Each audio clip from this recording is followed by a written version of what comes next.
नमस्कार दोस्तों, जातिगत जनगणना पर योगी से लेकर मोदी तक, मोदी से लेकर शाह तक, शाह से लेकर हर भाजपाई सूरमा ये ज्ञान छौंकता घूम रहा था कि जातिगत जनगणना नहीं हो सकती। राहुल गांधी देश को जाति के नाम पर बांटना चाहते हैं, इसीलिए वो जातिगत जनगणना की बात कहते हैं। लेकिन बिहार चुनाव से ठीक पहले मोदी सरकार ने कैबिनेट में ये डिसीजन पास कर दिया है कि देश में जातिगत जनगणना करवाई जाएगी। भाजपा सरकार को राहुल गांधी की मांग के आगे झुकना ही पड़ा। राहुल गांधी ने कहा था कि वो जातिगत जनगणना कराकर रहेंगे, वो करवा दिया। मेरा आप लोग इंसल्ट करना चाहते हैं, आप खुशी से करिए, आप रोज करिए, मगर एक बात मत भूलिए, जाति जनगणना को हम यहां पास करके दिखाएंगे। राहुल गांधी ने कोरोना महामारी को लेकर चेतावनी दी थी, सरकार ने हल्के में लिया, बाद में भारत को इसकी कीमत चुकानी पड़ी। राहुल गांधी ने कहा था कि लॉकडाउन लगने से आर्थिक तबाही आएगी, वही हुआ। राहुल गांधी ने 2016 में कहा था कि नोटबंदी से काला धन नहीं रुकेगा, व्यापारियों को नुकसान होगा, वही हुआ।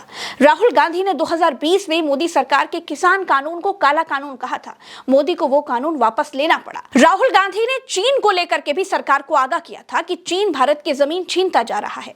और अब जब सरकार ने राहुल गांधी के आगे घुटने टेक दिए हैं, जातिगत जनगणना करवाने के लिए सरकार तैयार हो गई है, तब राहुल गांधी ने पाकिस्तान और आतंकवाद पर जो कहा, उसे सुनने के बाद पूरे प्रेस कॉन्फ्रेंस हॉल में सन्नाटा फैल गया।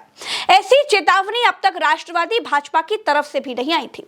राहुल गांधी ने जिस मुद्दे पर सरकार को चेताया है, उन सबको देर सवेर नाना करते हुए भी सरकार को मानना ही पड़ा है। इस बार राहुल गांधी ने क्या कहा, वो सुनिए जरा। ऐसे आलतू फालतू तरीके से नहीं, दे हैव टू पे फॉर इट प्रॉपर्ली, कि इनको याद रहे कि हिंदुस्तान के साथ ये नहीं किया जा सकता है।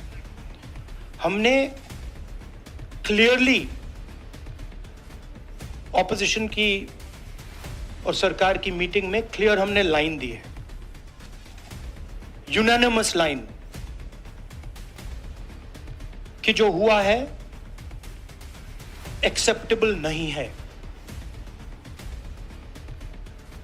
और पूरा का पूरा ऑपोजिशन 100% सपोर्ट सरकार को देगा और दे रहा है। नरेंद्र मोदी को एक्शन लेना है, एकदम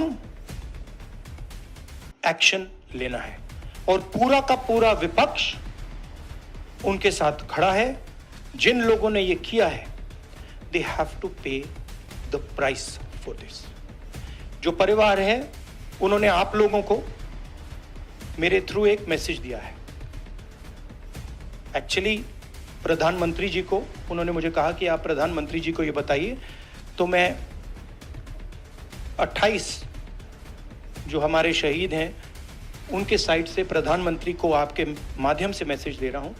प्रधानमंत्री जी, उन्होंने कहा है कि हमारे जो बच्चे हैं वो शहीद हुए हैं, हम चाहते हैं कि आप उनको शहीद का दर्जा दीजिए, रिस्पेक्ट दीजिए। पाकिस्तान पर राहुल गांधी की भाषा बता रही है कि पाकिस्तान के ऊपर भारत का क्या एक्शन होने जा रहा है। राहुल गांधी की भाषा बता रही है कि पाकिस्तान का सूचना मंत्री रात को 2 बजे उठकर प्रेस कॉन्फ्रेंस आखिर क्यों कर रहा है। पाकिस्तान के पास मुस्तनद इंटेलिजेंस इत्तलात हैं कि अगले 24 से 36 घंटों में पहलगाम वाक़े से जुड़े बेबुनियाद और खुद साफ़ इल्ज़ामात को बुनियाद बनाकर भारत पाकिस्तान के खिलाफ फौजी कार्रवाई करने का इरादा रखता है। दोस्तों, मोदी भले ही मातम की घड़ी में बिहार में रैली करने पहुंच गए हों, भले ही बिहार चुनाव से पहले भाजपा को जातिगत जनगणना पर झुकना पड़ा हो, लेकिन राहुल गांधी से जब पूछा गया कि क्या बिहार चुनाव को देखते हुए भाजपा ने जातिगत जनगणना कराने का फैसला किया है, तो राहुल गांधी ने कहा कि मुझे ऐसा नहीं लगता है। राहुल गांधी चाहते तो कह सकते थे कि मेरे आगे सरकार को झुकना पड़ा, वगैरह वगैरह, लेकिन राहुल गांधी ने ऐसा कुछ भी नहीं कहा। So you said that the government was opposed to this and suddenly decided to take this step. Do you think that this decision has been taken in light of the upcoming Bihar polls? No, I don't think so. I don't think that's why this decision has been taken in a hurry. I don't need to comment on whether they took it, when they took it, how they took it. Now they have taken it. We are happy they've taken it. Now this needs to be taken forward. दोस्तों, देश में आजादी के बाद पहली बार जाति जनगणना करवाई जाएगी। केंद्रीय कैबिनेट ने जाति जनगणना को मंजूरी दे दी। केंद्रीय मंत्री अश्विनी वैष्णव ने बताया कि इसे मूल जनगणना के साथ ही कराया जाएगा। जनगणना का प्रोसेस पूरा होने में लगभग 1 साल लग जाएगा। ऐसे में जनगणना के अंतिम आंकड़े 2026 के अंत या फिर 2027 की शुरुआत में मिल सकेंगे। देश में पिछली जनगणना 2011 में हुई थी। इसे हर 10 साल में किया जाता है। इस हिसाब से 2021 में अगली जनगणना होनी थी, लेकिन कोविड-19 महामारी के कारण इसे टाल दिया गया था। जाति जनगणना के ऐलान के बाद राहुल गांधी ने कहा, आखिरकार सरकार ने जाति जनगणना की बात कह दी है, हम इसे सपोर्ट करते हैं, लेकिन सरकार को इसकी समय सीमा बतानी होगी। राहुल गांधी के साथ अखिलेश यादव भी जातिगत जनगणना की मांग कर रहे थे। उन्होंने संसद में क्या कहा, वो भी आपको आज सुनना चाहिए। हम जितने भी विपक्ष के लोग हैं, हम सब जाति जनगणना चाहते हैं।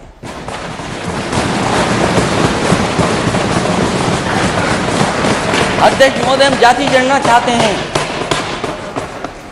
और बिना जाति जनगणना के ये नारा आपका अधूरा है। सबका साथ कैसे होगा जब हमें और आपको नहीं पता कि हम कितने हैं आबादी में? सबका विकास कैसे करोगे आप?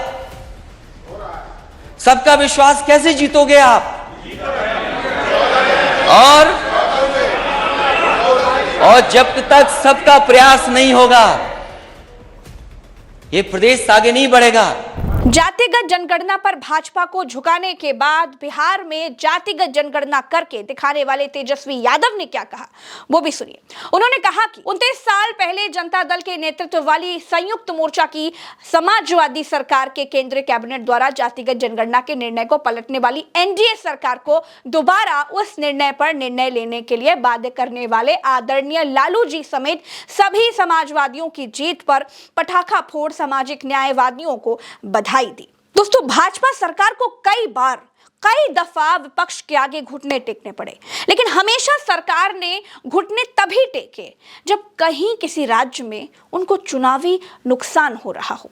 किसान कानून वापस लिया था, तब उत्तर प्रदेश में चुनाव होने वाले थे। आज जातिगत जनगणना पर यूटर्न लिया है, तब बिहार में चुनाव होने वाले हैं। दोस्तों, इस वीडियो में फिलहाल इतना ही। आप सब चैनल को इतना प्यार देते हैं, इसके लिए आपका बहुत बहुत शुक्रिया। हमारे वीडियोस को हमेशा ट्रेंडिंग में लेकर के आते हैं, इसके लिए धन्यवाद। हमारे सामर्थ्य को बढ़ाइए, चैनल को सब्सक्राइब कीजिए, वीडियो को शेयर कीजिए, अपनी राय कमेंट में बताइए। नमस्कार।